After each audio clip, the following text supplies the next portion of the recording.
शिवाजी महाराज की जय. ज्या ठिकाणावर आता आपण उभे आहात, समोर दोन जाळीवाले खड्डे आहेत.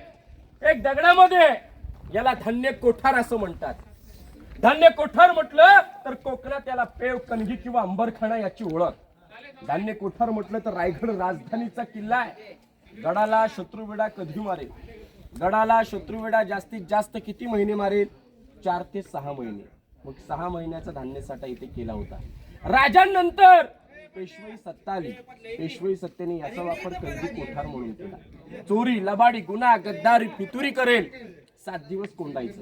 8व्या दिवशी गुन्हा कबूल नाही केला, गोंत्यात भरायचं. गोंत्याला गाठ बांधायची, टकमुक टोकावरून फेकायचं.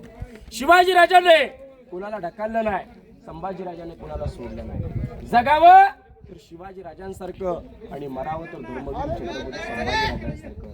मग शिवाजी राजांचं कैदी कोठार कुठे आहे? तर साताऱ्यामध्ये वासोटा किल्ला तिथे आणि कोकणामध्ये लिंगाणा किल्ला तिथे आहे. आणि स्वराज्याचं सगळ्यात मोठं धान्य कोठार कोल्हापुरात पन्हाळा गडावर. गंगा, यमुना, सरस्वती 3 खड्डे आहेत.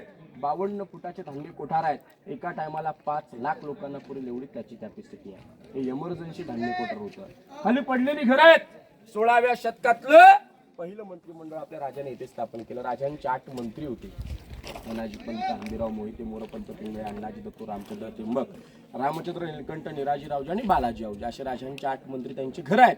अष्टप्रधान मंत्रिमंडळाला म्हणतात.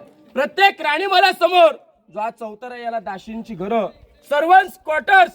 स्वराज्याला फितुरी जमणारी नव्हती, स्वराज्याला फितुरी चालणारी नव्हती. जर का दासीने म्हणजे नोकर चाकराने तिच्या घरातून कामासाठी अपडाऊन केलं तर ती रस्त्यात फितूर सुद्धा होऊ शकते. या दृष्टीने दासीला इथे परमानंट घर दिले. दाशींची, नोकर चाकरांची घर आहेत.